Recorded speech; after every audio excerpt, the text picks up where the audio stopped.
evidence emerges that Hawaii eruptions could be caused by fracking at the geothermal plant in the area of the erupting Kilauea volcano. Sean Adeltabatabai of your Newswire reports. Scientific data has linked the surge in volcanic activity in Hawaii to increased fracking activity at Puna geothermal venture. Now, there are a lot of people that may not like what they hear, but there is a devastation going on in Hawaii, and this has to do with scientific data linking the eruption with the geothermal plant and the fracking that's going on there.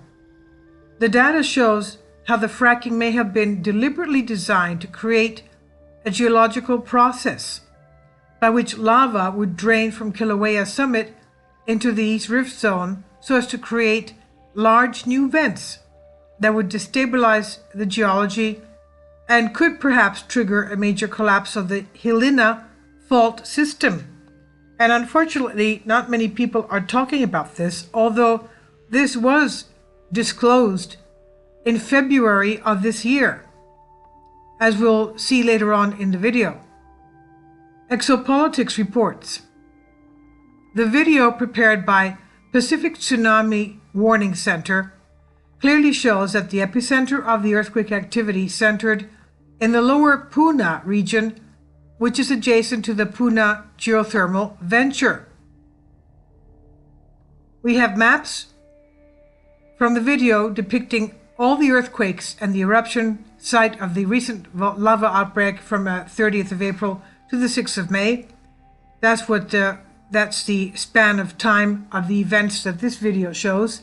It's by NOAA and the Pacific Tsunami Warning Center. Pacific Tsunami Warning Center. The eruption occurs mainly in Leilani Estates, which is, of course, right next to the Puna geothermal venture. We also have the maps by the U.S. Geological Survey showing where the Puna geothermal venture marked PGV is in relation to the current volcanic eruption. It's right at it. Right at it. And you can see that it's right at the Pohoiki Road of the Leilani Estates, and that's where the lava flows begin on the eastern side of Kilauea. We have photos showing the lava outbreak, and it's of course very close proximity to the Puna geothermal venture, which is circled in red. This was a picture taken from May 22nd, and since then it has begun flowing onto this property, still not reaching any of the walls. The scientific data clearly shows how the Puna geothermal venture, the PGV as we say, is at the epicenter of the volcanic eruption. Now, is this merely a chance or not? Is it by design? Previously, it was written that fracking activity at the PGV had been scientifically linked to earthquakes. What you can see in this diagram included clearly shows the strong correlation. Since the publication of such descriptions, there have been other articles linking the fracking at the PGV with the earthquakes there, and also raising the questions of whether the fracking caused the volcanic eruption. The most prominent one has come from John Rappaport, who wrote on May 22nd in his article on his blog site titled, "Did Fracking Cause the Hawaii Volcano Eruption?"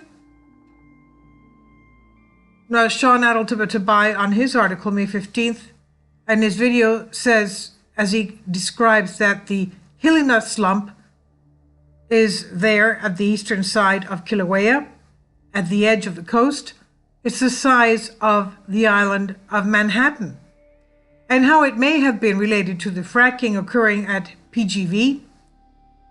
This led to a lot of criticism and comments against all this.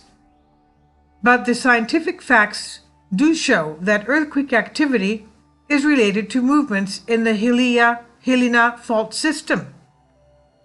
There's the map showing the Hilina fault system in relation to the East Rift Zone. As we can see, look at what's happening there. That's it. That's the Hilina Rift Zone that has all this happening. It's right on the coast. That's it, right there. All this activity. The earthquakes and the eruption.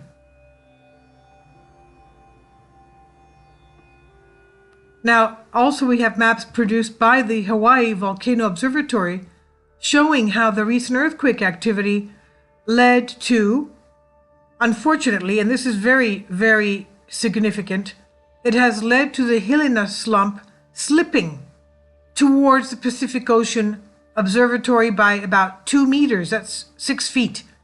This is a massive amount in geological terms. A massive amount. It slipped 6 feet. And this is the section here, as we can see, with the map of Hawaii on the lower right-hand side, indicating where this exactly is taking place. And this is the article produced by Berkeley Seismology Lab explaining this image. While the earthquakes under the summit and under the eruption center at the eastern end of the rift zone are generated by the movement of magma, the big event and its aftershocks under the Pali have a different origin. This becomes obvious in Figure 2 reproduced above, and it shows how the permanent GPS stations installed and operated by the Hawaii Volcano Observatory moved in response to the 6.9 earthquake. The red arrows indicate the direction of horizontal motion, and all of them point to the southeast. The length of each arrow represents the extent of the motion, with the longest one having moved by more than 2 feet. This shows that the flank of the cliff on the southern coast of Hawaii has moved further towards the ocean. And as you can see here, the longer arrows are towards the end of it. Here we go again. Now, what the article does not mention was that the 6.9 earthquake, which took place on May 4th, was triggered by the massive outflow of lava from Kilauea Summit, Halemaumau crater, into the East Rift Zone, and basically the volcanic eruption in the lower Puna region, where the Puna geothermal venture is located, is being fueled by fresh lava from the summit of Kilauea, which is being drained towards this. While it began slowly as old lava oozed out of the new volcanic fissures in Leilani Estates, the recent upsurge is a result of fresh new lava arriving from Kilauea Summit. The Honolulu advisor says this concerning how it explains the process. The first weeks of the eruption saw pasty, crumbly, slower-moving AA lava oozing out through the fissures. But that changed on Friday afternoon, scientists said, when preliminary results from the testing samples showed a different composite of lava, a smoother Pahoeho variety that is generally fresher, hotter, and faster moving.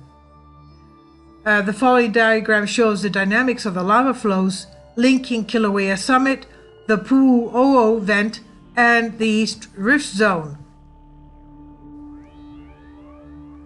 An article by Scott Johnson in Ars Technica explains how this happens. This is what he says. Kilauea's main magma chamber seems to be a few kilometers below Halemaumau crater at its summit. When the volcano's guts gurgle with a new injection of magma from below, the lava lake in Halemaumau crater rises.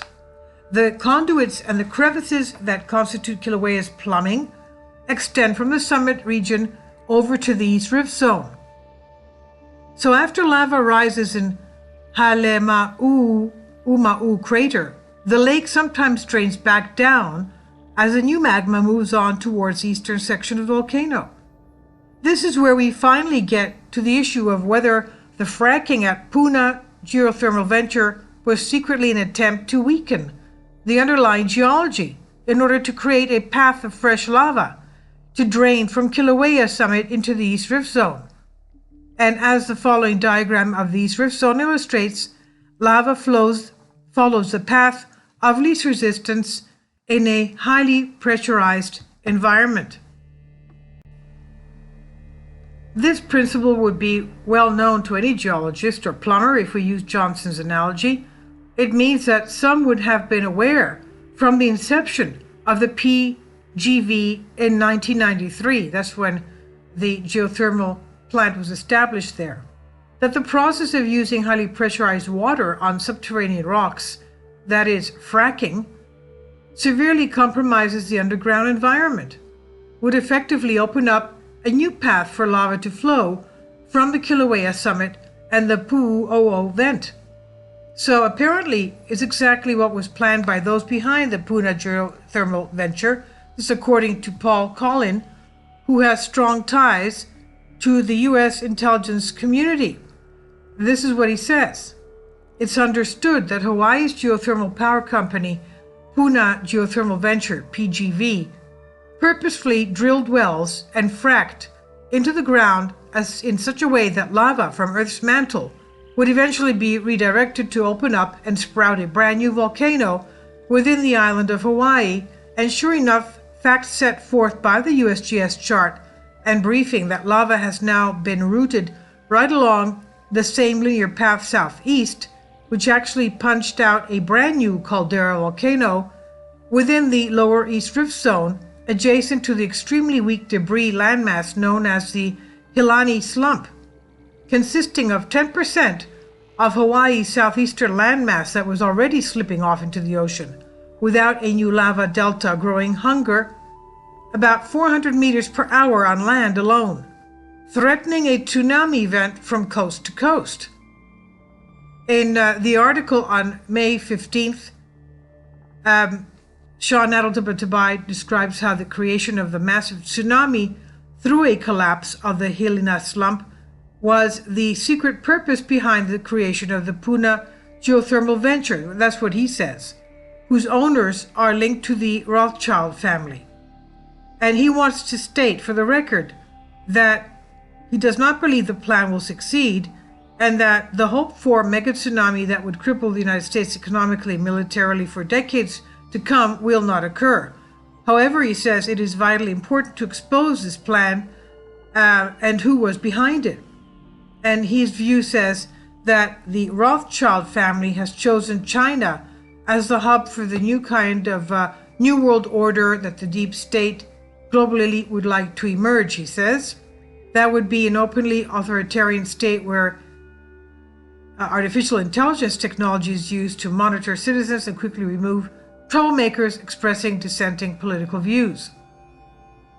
The United States is the main obstacle to such an authoritarian new world order being created, and secret geoengineering was therefore undertaken in Hawaii, he says, that would create the mega tsunami via a major collapse of the Hilina fault system.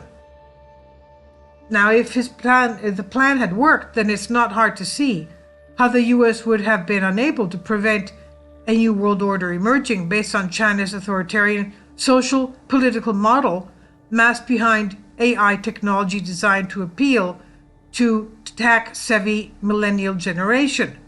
It's also important to mention that this is the second time in 2018 that Hawaii was targeted by the deep state global elites for some kind of catastrophic event that would economically and militarily weaken the United States.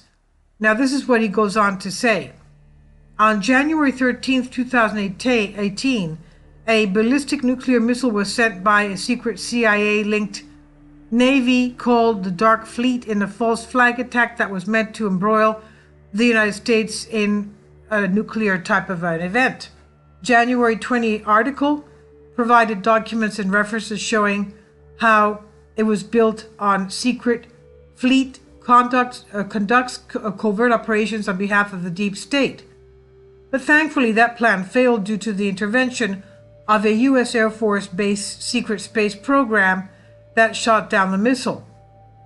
Since 2004, this writer has lived on Hawaii's Big Island, and on May 1st, 2018, he moved from the lower Puna region just as the earthquakes intensified to the Kona side of the Big Island.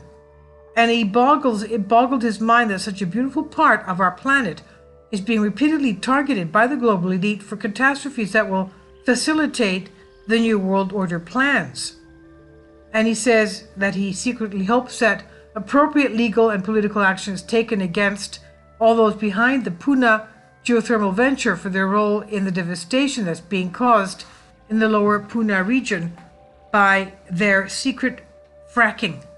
The local county officials that were likely bribed to remain silent over the risk of permitting such a venture, and also against the global elites who put together such nefarious plans. This is what Sean Adeltabai goes on to say.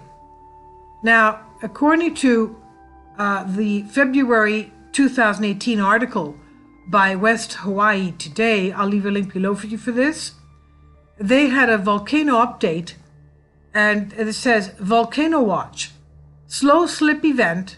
They're talking about the slump. Slow slip event on Kilauea's volcano's south flank is expected this year. This is what they're saying. They said this in February. They said this February 25th, that the Hilina Slump is expected to take place this year. That's what they're reporting. They say today's volcano watch begins with a question. Can you guess when the next slow slip event will happen on Kilauea's volcano south flank? As a hint, the last one was up in October 2015, and before then events occurred in May 2012, February 2010, and June 2007. So if this seems like a pattern, you're right.